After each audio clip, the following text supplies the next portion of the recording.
Right, but the first thing I want to get into today, and we're going to talk to, is what is going on with Canelo Alvarez. There is tons of drama around him. There's internal strife. There's indecision. I don't even think his fans know what's going on. Peter, what provide us some insight on what you know or what you believe might be happening right now. Right. Well, look, on the record, I know nothing. Right. Like, I don't know what's going on behind the doors at Golden Boy. Excuse me. I don't know what's going on in Canelo's mind. But, to a certain extent, I know what's going on over at DAZN.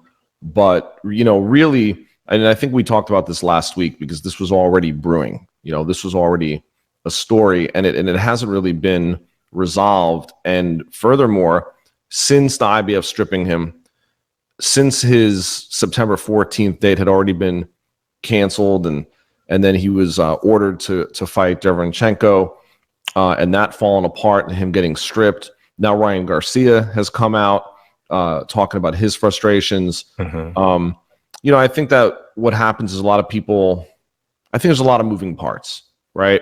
I mean, first and foremost, he signs the biggest deal I would imagine in boxing history, right? 11 fights, $35 million a fight, $350 million. Well, Floyd says it's not the biggest deal, but okay. Well, Floyd might have made more money so far, which is true, and Floyd might have been the highest paid fighter in a single fight, which is true, but he didn't have a contract like this. Right. Floyd earned all that money with guarantees and back-end participation. This was a going-in type of deal, and of course, none of us know the deal. 35 million, 11 fights. That's for aesthetics. That makes DAZN, Golden Boy, and Canelo look a certain way. I highly doubt that we're going to see all 11 fights. That's just my gut feeling. And I think that ultimately what it comes down to is we need to know sooner than later, right? I mean, the boxing public needs to know who's Canelo going to fight. And,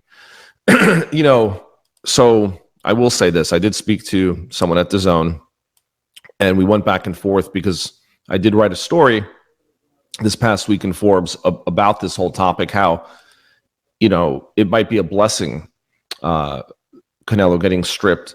It might be a blessing for the fans and for DAZN, primarily because it's going to maybe force Canelo and DAZN to actually fight these tougher fights. Maybe it does push them into an Andrade fight, in which the person at DAZN, a high-level person, told me it's unlikely. But that's what we need to see, right? Because we're still sitting here saying, who are the other options? Who is Canelo going to fight? And like I said, Danny Jacobs, that was a good matchup. I mean, no one can complain about that. Yes. That was a good matchup. And look, we talked about why mandatories exist in boxing, and they're important. And a lot of fans don't understand there's approximately a little over 2,000 active middleweights. Yeah. And you have to be in the top 15 to be eligible to fight for a world title. So the pool of potential people that are ever going to get to fight for a world title is very small. Then you take into account that Canelo fights twice a year, in May and September. Okay, he owns Cinco de Mayo weekend and he owns Mexican Independence Day. So 2 people get to get that opportunity out of 2,000. Once a year. Yep. Twice a year. So what I'm saying is, in that scenario, the reason the mandatory is important is because it allows for it sort of helps the playing field a little bit. It prevents one promoter from just controlling that title and that narrative indefinitely. But that's why you're allowed to fight optionals. So that's why once he fights that mandatory, he has, I think, 9 months until he has to fight the mandatory again. But at the same time, if he unifies, he gets a special exception. So in this case, I mean, this is set up so that there's opportunity for people that normally wouldn't get opportunity. It might not be a fight that fans want to see, But I really truly believe that Canelo was. I mean, for him to go publicly on Twitter and say that he was surprised that he didn't know that Golden Boy had agreed that if they couldn't come to a deal, that he would get stripped of that title. You know, obviously, for him to come out, because this guy is usually very quiet. Yes. Like, I've never seen him on social media. All of a sudden, he's tweeting. Yes. You know what I'm saying? Meaning something other than a picture of him in a car or in the gym or with his family. Now, all of a sudden, he's tweeting an actual message. Yeah. So I don't have any info. You know, I don't have anything to share that, you know, that I could say is definitive. But I think that right now, if it's not Andrade, you tell me who's he going to fight? Well, the latest word that I heard was, and that I read was that he was more inclined to wait to see if Sergey Kovalev comes out with a clean victory on August 24th. Based off of recent events and recent reports, right? That seems a little shaky in itself. But where does that fight take place? At light heavyweight? That fight, yeah, the Canelo Sergey fight. So what happens to his the titles? What happens to his WBA middleweight title? Yeah, I mean, I don't know. And here's something. Here's a fight that he could have, and we're gonna see a little bit of this later on this evening, because I did get an opportunity to sit down with Jean Pascal, who just upset Marcus Brown to win the WBA interim light heavyweight title. Jean Pascal is very much interested in a fight with Canelo. Yeah, I mean, who wouldn't be? Who wouldn't be? But what I'm thinking is, if Canelo wants to go up to 175, right, and he also doesn't necessarily want to lose the WBA title, perhaps because it's in the same governing body, that's a decision he could make. He may even look at it an easier fight against Pascal. I don't know how he views that. But Brian, I think that comes down to the same issue with the mandatory, right? Do people want to see him against Pascal? Well, honestly, man, you know, Pascal was mentioning this in the interview, and I wasn't completely sure when he said it, but then I kind of went back after I spoke to him. He was talking about how well he draws, especially when he fights in Canada. Now, obviously, Canelo's not going to fight him in Canada, right? But Pascal does have a pretty strong following amongst Canadians. Obviously, he has a following amongst Haitians as well, which is not quite as large of a group to sway in regards of a boxing community, and it's definitely not as strong as the Mexican following that Canelo has. But I think that, I mean, if you're looking at it, Pascal and Kovalev, based off the way Kovalev has been looking lately, I don't know. I don't know. It may be something where you end up taking or salvaging whatever you can from what's left. Can I say something? Sure. Okay. Triple G is with DAZN. Right. Demetrius Andrade is with DAZN. Right. I just don't think it's that complicated to find the next guy for Canelo to fight. I just wonder though, what's happening? Do you understand what I'm saying? Right. To me, there's obviously something else. I still feel there needs to be closure. I still feel a third Triple G fight is warranted, because I think the first one, the draw was very close. I think the second one could have gone either way, and I think Canelo was the benefit of what could have been another draw, but I scored for Triple G. So, I mean, what I'm saying is, why are we not even talking about the two actual fights that DAZN brought these other fighters on board to? It just seems so natural. Yeah, you know, it's really is. To me, and we're talking about Kovalev. I mean, he has to get past Yard first. Yeah, and then when does so what is that, a May date? Would we wait till May? So basically, Canelo fights year.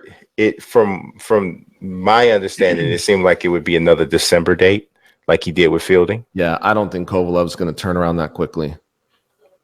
Yeah, doesn't seem like I just don't think he is. I mean, look, even if he wins, I just don't see him turning around that. I mean, August 24th. So, But maybe would he potentially turn around that I quickly mean, for you're the talking like biggest 90 days. payday I ever? mean, maybe, but I mean, I don't know.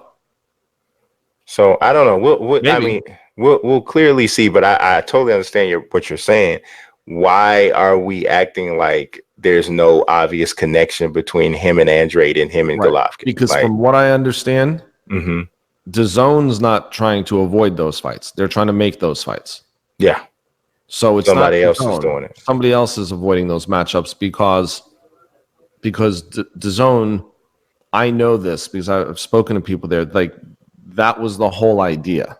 Yeah, I'm sure. I mean, why you're not going through what they went through to bring Triple G there if you don't, after you have already signed Canelo, if you don't have some designs Why don't I hear on making that? right? Why don't I hear Callum Smith's name? He's with Eddie. Yeah, He's with Matchroom. yeah. I But mean, I just I've talked in the past about right. how I just feel like that's a horrible stylistic matchup for Canelo, but it makes perfect sense though from an alignment and streaming service, relationship. It makes perfect sense. I think it's a horrible matchup for Canelo though. There are no impediments to making those fights. Yeah, none at all, unless somebody just doesn't want to fight or somebody doesn't want to make the fight. So interestingly enough, now we have Triple G and Sergey Derevyanchenko possibly going to purse bid.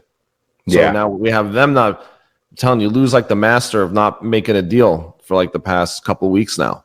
Yes, I think he wants a little bit more money and should get as much money as he possibly can. But I wonder if they can reach a deal if they're going to go down the list. And I don't even know who's behind.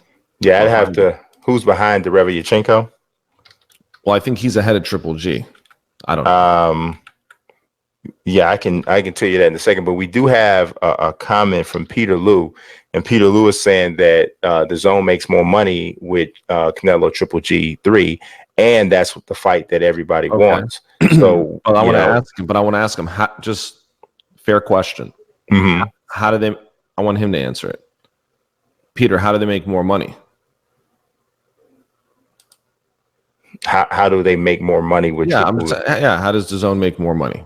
So Peter Khan says, how does DAZN make more money with Canelo and Triple G? If that fight happens? I'd like to see that fight. But I want to know how they make more money. Yeah, Derevyanchenko is ahead of Golovkin. Golovkin's third, and number 2 is vacant. Camille Zarameta is next. And sure, no one wants to see Derevyanchenko Camille Zarameta. Right. So anyway, I mean, remember the issue with DAZN is that I think they want. Remember, we talked about this. They had approved. The only 2 people they approved. Peter Liu says more subscriptions. Right. I agree with him. I mean, I want him to say that answer, and that's it. I mean, sure, but they can get those same. I mean, that's what they're pushing for. I mean, DAZN, that's what DAZN wants. Mm-hmm. DAZN wants that fight. That's what I was just getting at. I mean, it makes all the sense in the world. I mean, it's kind of like you bring a guy and a girl that you think, and you're trying to match them up because you want them to get married. And you think they're perfect for each other, and you bring them to the same party, but do you refuse to allow them to be in the same room together? No, you want to make sure they get in the same room together because the whole point was to get them together. The whole point of bringing Triple G to DAZN was to have the third fight and for them to eat off of it and for them to get subscriptions off of it. And so it's clearly it's not DAZN that's holding this up. Clearly, it would make no sense. They approved Kovalev and Triple G. Yeah, and they couldn't make the Kovalev fight. Next thing you know, Kovalev's fighting Yard. Mm-hmm. And Triple G, he was in the wings waiting. Yeah. And now Canelo gets stripped. And you and I know, because we spoke to Demetrius Andrade on this show. We had him as a guest. And you and I both know, he's like, look, I'll fight anybody. He's ready. And I truly believe he thinks and feels that he will beat Canelo if he gets an opportunity. I think it's a great fight for him. So we'll see what happens, but We're gonna go ahead and jump into the next subject. World Breaker Fighting is in, saying what's going on, fight guys. Hi, Peter. I feel bad. World Breaker Fighting never says hi, Brian. I feel He bad. likes you, and he's probably he's like, hi Peter, and he probably thinks I'm the biggest jerk because Maybe, he maybe does, because I owe him an apology, you do. and I have to go on his stream. Let me tell you, Okay. it's entertaining.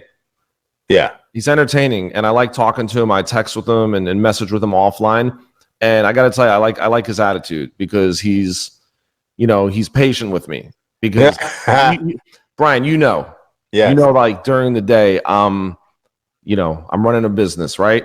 Yeah. And he's, let me tell you, he's like, He said he just found out my name. yeah.